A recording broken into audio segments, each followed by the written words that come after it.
আসসালামু আলাইকুম ও রহমতুল্লাহি ওয়া বারাকাতুহু। শুধু দর্শক মণ্ডলী, আজকে কিছু কথা বলার জন্য হাজির হলাম, যেটা আসলে আমাদের চজল রোশন ভাই, যিনি আমেরিকাতে বসে, উনি একজন আমার কাছে মনে হচ্ছে ইসলামিক স্কলার। তবে ধর্ম সম্পর্কে আমাদের কথা বলার ব্যাপারে অনেক সতর্ক থাকতে হবে। তো এই সতর্কতার মধ্য দিয়েই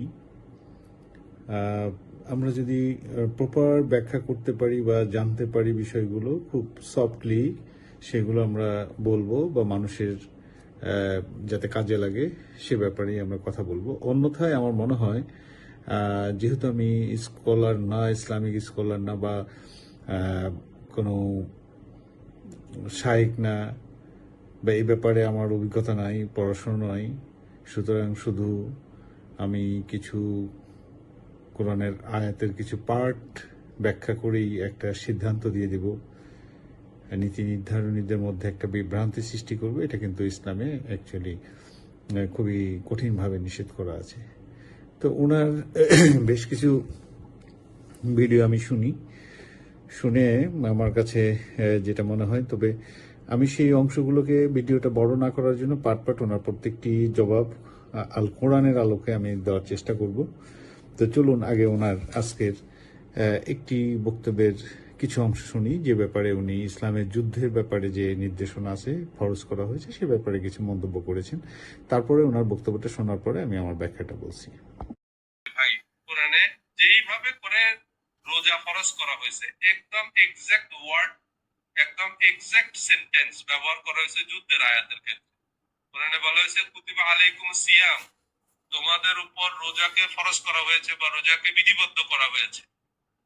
ঠিক একই শব্দ, একই বাক্য ব্যবহার করা হয়েছে যুদ্ধের বেলায়, কুতিবা আলাইকুমুল কিতাল, তোমাদের উপর যুদ্ধকে ফরজ করা হয়েছে। তাহলে এখন যুদ্ধকে যে ফরজ করা হয়েছে, তার মানে যুদ্ধ ফরজ। তো যুদ্ধ করছেন জীবনে, তাই না? আমি তো আমার জীবনে কোনো যুদ্ধ করিনি, তাহলে ফরজ ইবাদত তো করলামই না। এবং এই কেতাল, কেতাল জিহাদ না, কিন্তু জিহাদের আরেক অর্থ আছে। জিহাদ মানে হচ্ছে প্রাণপণ চেষ্টা। জিহাদ মানে হচ্ছে প্রাণপণ চেষ্টা। যেমন আমরা ইংরেজিতে বলি না স্ট্রাগল, যে ভাই আমি আমার জীবনে অনেক স্ট্রাগল করছি। হ্যাঁ, আমি আমার জীবনে এই যে প্রাণপণ চেষ্টা, সেগুলো আপনার যুদ্ধের সমার্থক অর্থ। লড়াই করতে হবে, লড়াই করে জীবনে বড় হইতে হবে, এসব কথা আমরা বলি না। লড়াই প্রচেষ্টা অর্থে ব্যবহার হয়, সাধন অর্থে ব্যবহার হয়, সেগুলো সেই অর্থে ব্যবহার হয়। কিন্তু ফরজ করা হয়েছে তেতাল। তেতাল মানে একেবারে সশস্ত্র সংগ্রাম, মানে একবারে সরাসরি ঢাল তলোয়ার নিয়ে আপনার যুদ্ধ করতে হবে, এইটা ফরজ করা হয়েছে। এখন আপনি কোন হুজুরকে জিজ্ঞেস করবেন যে আচ্ছা, তো হুজুর এই যে আমাদের জন্য রোজার মতো তো যুদ্ধ ফরজ করছে, তো যুদ্ধ করছেন, কুতিবা আলাইকুমুল কিতাল, তোমাদের উপরে জিহাদ মানে যুদ্ধ করা ফরজ করা হয়েছে। তা আমি তো ভাই আমার জীবনে কোনো যুদ্ধ করি না, এবং হাদিসেও আছে রাসূল সাল্লাল্লাহু আলাইহি ওয়াসাল্লাম যুদ্ধ করছে। তো রাসূল সাল্লাল্লাহু আলাইহি ওয়াসাল্লাম 26-27টা যুদ্ধ করছে অ্যাকর্ডিং টু বুখারী শরীফ। তাহলে আমি তো একটা যুদ্ধ করলাম না, তাহলে আমার এই ফরজ আদায় হবে কিভাবে, বা আদায় হয় নাই? এক। দ্বিতীয় কথা হচ্ছে, আমি যদি এখন যুদ্ধ করি, তাহলে আমি যুদ্ধ কিভাবে করবো? কারণ আপনি যে আমাকে বলতেছেন রোজা ফরজ করছে, তো রোজা কেমনে রাখবো? আপনি যে আমাকে বলতেছেন নামাজ ফরজ করছে, নামাজ কেমনে পড়বো? ভালো কথা, তো যুদ্ধ ফরজ করছে, যুদ্ধ কেমনে করবো? রাসূল সাল্লাল্লাহু আলাইহি ওয়াসাল্লাম যেমনে করছে অন্য যুদ্ধ করবো? অন্য যুদ্ধ করলে তো আপনি যুদ্ধে যেটা দূরের কথা, এখনকার দিনে অন্য যুদ্ধ করলে আপনি মান সম্মান নিয়েও তো ফিরতে পারবেন না। কারণ এখন যুদ্ধ চলতেছে মিসাইল, এখন যুদ্ধ চলতেছে ট্যাঙ্ক দিয়ে। আপনি ঢাল তলোয়ার নিয়ে ট্যাঙ্কের সামনে দাঁড়ায় থাকবেন, সো আপনারা তো ট্যাঙ্ক টুং দিয়ে উড়াই দিবে। এখন ট্যাঙ্ক দিয়ে যুদ্ধ করা, সেটা কিন্তু অনেক প্রশ্ন আছে। আপনি যদি হাদিস নিয়ে পড়তে যান, তাহলে অনেক প্রশ্ন দাঁড়াবে। প্রিয় দর্শক, আপনারা এত সময় ওনার বক্তব্যটা শুনলেন। উনি খুব সাবলীল ভাষায় সুন্দরভাবে কথাগুলো বলেছেন। আমি ওনার কথাগুলোর জবাবটা, উনি যে ধারণাটা ওনার মধ্যে জন্ম নিয়েছে, সেই কথাটি আল কোরআনের আলোকে আমরা একটু খুব সহজে বলার চেষ্টা করব। আল কোরআনে কোন পরিস্থিতিতে যুদ্ধ বা কিতাল করতে বলেছেন, সেটা আসলে ওই মুহূর্তের ওই পরিস্থিতিটাই রসুল পাকের জন্য নির্দেশনা ছিল। সজল ভাই, আপনাকে আমি বলি, প্রথম আপনাকে বুঝতে হবে আল কোরআনটি কে নাজিল করেছেন? মহান রব্বুল আলামিন। এটা অস্বীকার করবার আপনার সুযোগ নেই। কাকে করেছিলেন? কার উপরে এটা নাজিল হয়েছিল? এই আল কোরআনটি নাজিল হয়েছিল রাসূল পাক সাল্লাল্লাহু আলাইহি সাল্লাম।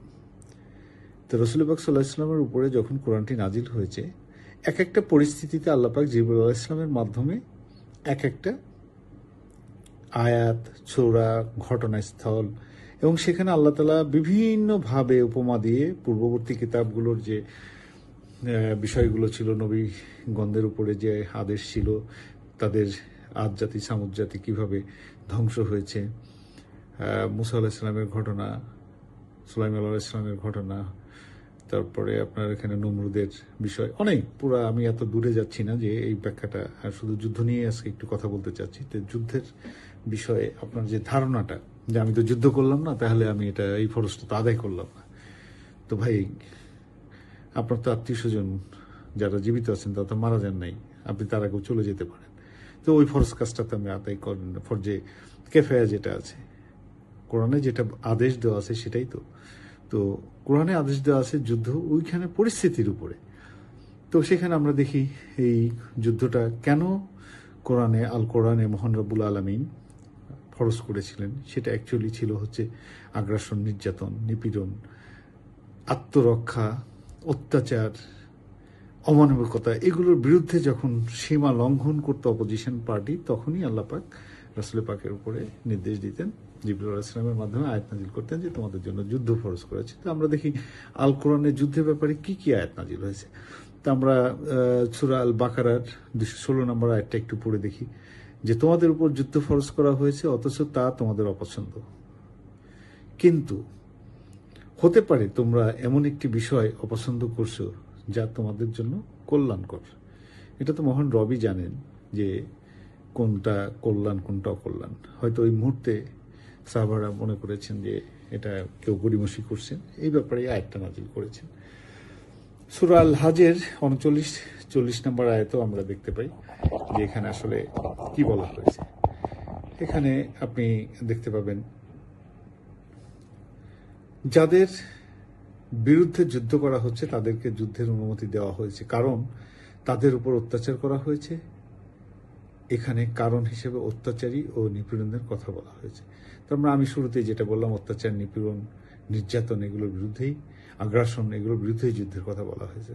সূরা আল বাকারার 190 নম্বর আয়াতে আবার দেখেন আল্লাহ তাআলা কি বলেছেন, তোমরা আল্লাহর পথে তাদের বিরুদ্ধে যুদ্ধ করো যারা তোমাদের বিরুদ্ধে যুদ্ধ করে, কিন্তু সীমা লঙ্ঘন করিও না, নিশ্চয়ই আল্লাহ সীমা লঙ্ঘনকারীদের পছন্দ করেন না। এখানেও দেখেন যুদ্ধের কথা বলেছেন, কিন্তু আবার বলেছেন যে সীমা লঙ্ঘন করো না। আবার ঠিক তার দুটি আয়াত পরে সূরা বাকারার 193 নম্বর আয়াতে আল্লাহ তাআলা কি বলেছেন দেখেন, আর তোমরা তাদের বিরুদ্ধে যুদ্ধ করতে থাকো যতক্ষণ না ফিতনা দূর হয় এবং দ্বীন আল্লাহর জন্য প্রতিষ্ঠিত হয়। যে ফিতনাগুলো ছিল সেই ফিতনাগুলো নিয়ে যে যুদ্ধ হয়েছিল, অন্যায় করছিল তারা, তো তখন রাসূল পাক সাল্লাল্লাহু আলাইহি ওয়াসাল্লামকে আদেশ করা হয়েছে যুদ্ধ করার জন্য। তো এখন রাসূল পাক সাল্লাল্লাহু আলাইহি ওয়াসাল্লাম যুদ্ধ করেছেন, আপনি যুদ্ধ করেন নাই, এই জন্য আপনি একটি ফরজ আদায় করেন নাই, এই যে এই ধরনের আপনার ধারণা, রাসূল পাক সাল্লাল্লাহু আলাইহি ওয়াসাল্লাম যে পরিস্থিতিতে, সে সময় তো শিশু হত্যা করা হতো, তা এখন কি আপনার দেশে শিশু হত্যা করা হয়? জীবিত শিশু হত্যা করা হয়, কন্যা সন্তানকে হত্যা করা হয়। সজল ভাই, গোমরাহি করবেন না, এটা একেবারেই একটা অন্যায় কাজ। তারপর অত্যাচারীদের রক্ষার ব্যাপারে দেখেন সূরা নিসার 75 নম্বর আয়াতে আল্লাহ পাক কি বলেছেন। সূরা 75 নম্বর আয়াতে, নেসার 75 নম্বর আয়াতে মহান রব্বুল আলামিন বলেছেন, তোমাদের কি হলো যে তোমরা আল্লাহর পথে এবং সেই অসহায় পুরুষ, নারী ও শিশুদের জন্য যুদ্ধ করো না যারা বলে, হে আমাদের প্রতিপালক, আমাদেরকে জালিম জনপদ থেকে বের করে দাও। মানে আল্লাহর কাছে ওই জাতিটা তখন বলছে যে আমাদের এই জালিম জাতি থেকে বের করে দাও, তখন আল্লাহ নির্দেশনা দিচ্ছেন যে তুমি এখন যে পরিস্থিতি আসছে সেই পরিস্থিতিতেই আল্লাহ পাক যুদ্ধের ঘোষণা করেছেন। তো এখানে সুতরাং ভাই আপনি দয়া করে ভুল ব্যাখ্যা করবেন না, যুদ্ধের প্রয়োজন হলেই যুদ্ধ আসবে, ফরজ করা হয়েছে। আপনি তো মানুষ মারার আগেই যদি ফরজ কাজ করার জন্য জানাজা নামাজ পড়তে চান তাহলে তো হবে না। সুতরাং আপনাকে বুঝতে হবে, সুতরাং আর গভীরে যান, আরও পড়াশুনো করেন। আপনি অনেক পড়াশুনো করেন, অনেক জ্ঞানী এবং বিজ্ঞ মানুষ, সুতরাং যা কিছু আল্লাহ তাআলা কোরআনে বলেছেন, রাসূল পাক সাল্লাল্লাহু আলাইহি ওয়াসাল্লামকে বলেছেন পৃথিবীর বাকি মানুষদেরকে বলার জন্য, সাহাবাদের মাধ্যমে বা অন্যান্যভাবে আমরা হাদিসের মাধ্যমে উনি যেভাবে যে কাজগুলো করেছেন সেই কাজগুলোই আমরা অনুসরণ করার চেষ্টা করব। কিন্তু এটা নিয়ে ফিতনা তৈরি করা যাবে না। আপনার একক ধারণা দিয়ে ফিতনা তৈরি করা যাবে না। আর এই ফিতনার কাজগুলো আশা করি আপনি করবেন না। আধুনিক যুদ্ধ কৌশল নিয়ে আপনি যে কথাগুলো ব্যঙ্গ করে বলছেন, আমাদের তো ট্যাঙ্ক দিয়ে মেরে উড়ে, ভাই ওই সময় অপোজিশনে যদি ট্যাঙ্ক থাকতো ওনার কাছেও থাকতো। তা আপনি অ্যাডভান্স এই যে বানিয়ে বানিয়ে কথা বলছেন কেন? তখন ছিল অশ্ব, উট, হাতি বা তীর ধনুক, তলোয়ার, ডাল, এগুলোই ছিল। অপোজিশন পার্টির কাছেও তাই ছিল, সেটা নিয়ে যুদ্ধ করেছে। এখন পৃথিবীতে পরিবর্তনে আধুনিক জ্ঞান বুদ্ধি দিয়ে, যেহেতু আল্লাহ তাআলা বলছে যে I put my spiritual souls into Adam's body, হে Adam tell whatever asked by the angel. Adam সৃষ্টির শুরুতেই তো আল্লাহ পাক এটা বলে দিয়েছেন। তো এইখানে আল্লাহ তাআলার আধ্যাত্মিক আত্মার কিছু অংশই তো মানুষের দেহে রয়েছে। সুতরাং মানুষ তার জ্ঞান চর্চার সর্বোচ্চ জায়গায় কিন্তু চলে গিয়েছে। সুতরাং ভাই আপনি ওই নিজের মন গড়া মতো এই কথাগুলো বলবেন না। তা আধুনিক যুদ্ধ কৌশলের আল কোরআনে যথেষ্ট কিন্তু এখানে ব্যাখ্যা আছে, যেটা হচ্ছে জ্ঞানীদের জন্য নিদর্শন রয়েছে। তা আমি আশা করি আপনি জ্ঞানী, আপনার জন্য নিদর্শন, আপনি এই কাজগুলো করবেন। যেমন ধরেন আল কোরআনে আধুনিক যুদ্ধের প্রযুক্তি, যেমন ট্যাঙ্ক, বিমান, ড্রোন, সাইবার যুদ্ধ ইত্যাদি সম্পর্কে সরাসরি কিছু কিন্তু বলা নেই, কারণ তখন এগুলো ছিল না। এগুলো তখন একেবারেই ছিল না, এগুলোর ধারণাও ছিল না। তবে যুদ্ধে কিভাবে প্রতিরক্ষা করতে হবে, প্রস্তুতি নিতে হবে, কৌশল, শৃঙ্খলা, শান্তি সম্পর্কে কিন্তু কিছু নীতিমালা দেওয়া আছে, যা অনেক মুসলিম চিন্তাবিদ আধুনিক যুগেও প্রাসঙ্গিক বলে মনে করেন। যেটা আপনি কোরআনে আরো ভিতরে ঢোকেন, সেখানে গনিমতের মাল, যেটা আপনার কি করতে হবে, যুদ্ধ অপরাধী যারা বা যুদ্ধে যারা পরাজিত হয়েছে সেখানে নারী পুরুষের সাথে বন্দি আচরণ কি করতে হবে, আল্লাহ পাক সবকিছুই বলে দিয়েছেন। তো এখানে আরেকটা সূরা আনফালের 60 নম্বর আয়াতটা একটু আলোচনা করে দেখি। তোমরা তাদের মোকাবেলার জন্য যথাসাধ্য শক্তি ও অশ্ববাহিনী প্রস্তুত রাখো। এখানে যথাসাধ্য শক্তি এই মানে বলা হয়েছে মাস্তাতা তুমিন কোয়ামা। তো এটার মানে কি, কথাটি ব্যবহৃত হয়েছে এখানে যে যথাযথ শক্তি।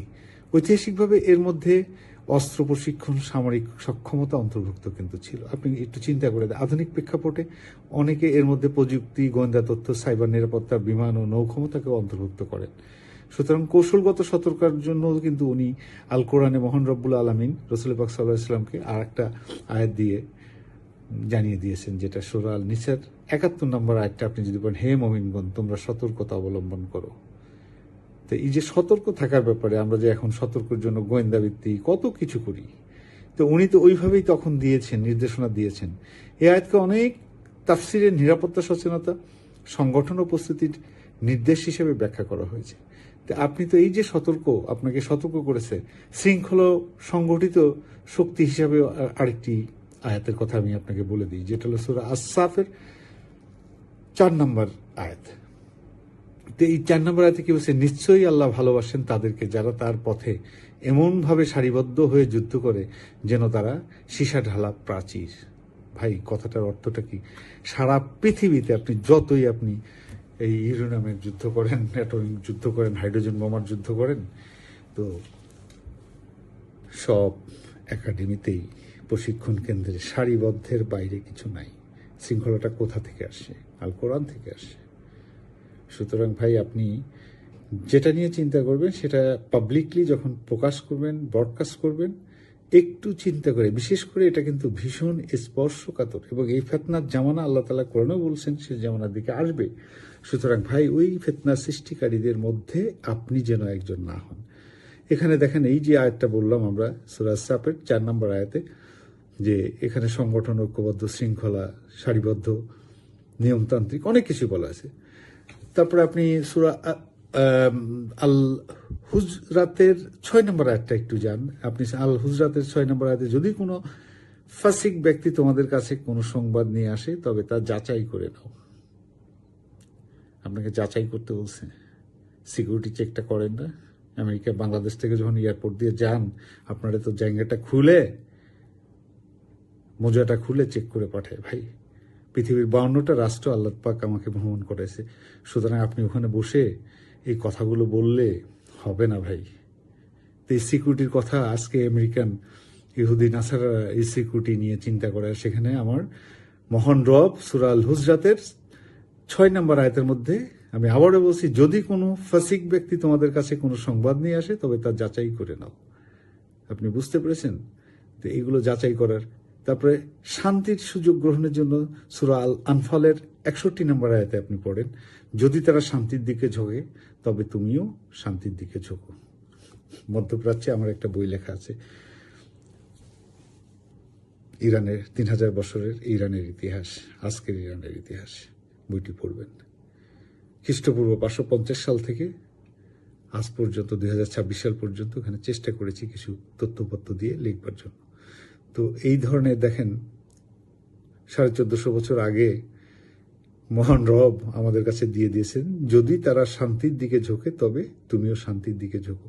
কত হাজার বিলিয়ন ট্রিলিয়ন ডলার আপনারা এই শান্তি প্রস্তাবের জন্য খরচ করছেন রিসেন্টলি। আমি আর অত দূরে যেতে চাচ্ছি না। পাকিস্তানের যে ভূমিকা ছিল, ইরান এবং ইউএস এর লেটেস্ট যে যুদ্ধের জন্য সমঝোতা চুক্তির জন্য আজকে এখনো শান্তিতে আছেন। তো এগুলো বাদ দিয়ে আসলে কখনোই হয় না। অর্থাৎ যুদ্ধ চূড়ান্ত লক্ষ্য নয়, ন্যায়সঙ্গত শান্তি সম্ভব হলে তা গ্রহণের নির্দেশ আল কোরআন দিয়েছেন।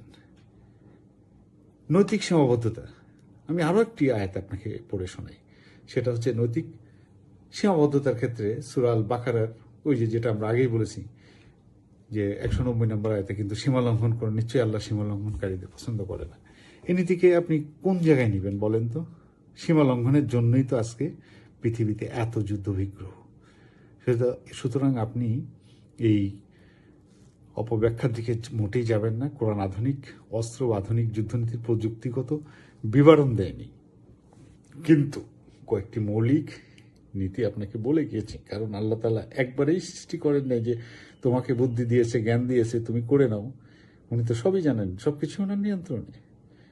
আপনি কে যে ওই সময় ডাল তরল দিয়ে এখন ডাল তরল দিয়ে, আপনাকে কি এখন ডাল তরল দিয়ে যুদ্ধ করতে বলছে?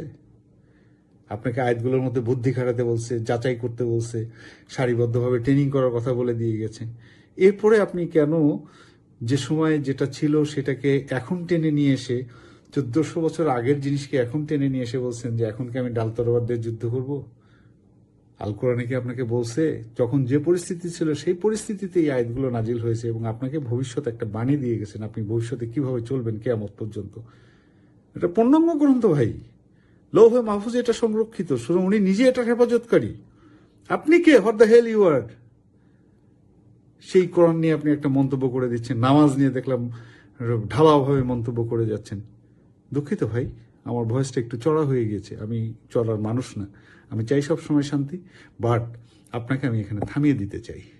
এসব নীতিকে বিভিন্ন যুগে মুসলিম চিন্তাবিদ, সামরিক বিশ্লেষকদের নিজেদের সময়ের বাস্তবতার সঙ্গে মিলিয়ে ব্যাখ্যা করেছেন। সুতরাং আপনি স্কলারদের সাথে একটু আলোচনা করেন, কোরআনের আরো গভীরে যান। শুধু মাঝখানের একটা আমি তোমাদের জন্য যুদ্ধকে ফরজ করেছি ওই আয়াতটুকু দিয়ে বাকি আগে পিছে ঘটনা কি হয়েছে, কেন নাজিল হয়েছে, এইগুলোকে আপনি যাচ্ছেন না। তারপরে নামাজ নিয়ে কথা বলেছেন, সেই বিষয়গুলো যেহেতু আজকে ভিডিও বড় হয়েছে, আপনাকে নামাজ হজ নিয়ে অনেক কথা বলেছেন। Don't do this please, humbly request you, don't do this. হচ্ছে বসে আপনি একটা বুলেট মেরে দিবেন আর আমাদের এই ইসলামকে আপনি অপব্যাখ্যা করতে চাইবেন। ভাই, আমি আপনাকে জোরহাত করে রিকোয়েস্ট করছি, don't do this. Thank you ভাই। যারা দর্শক শ্রোতা শুনছেন তারাও, উনি পড়াশুনো করে, আমি যেটা দেখলাম উনি যে কথাগুলো বলছেন একটা পার্ট থেকে বলছেন, এটা করেন না। এভাবেই কিন্তু ইহুদি জাতির সৃষ্টি হয়েছিল। আমি ওই ভাষাটা আপনাকে ব্যবহার করতে চাই না। সুতরাং ইহুদি জাতির সৃষ্টি কিন্তু এভাবেই হয়েছিল, অপব্যাখ্যায়। আপনি অপব্যাখ্যায় যাবেন না। অনেক ধন্যবাদ।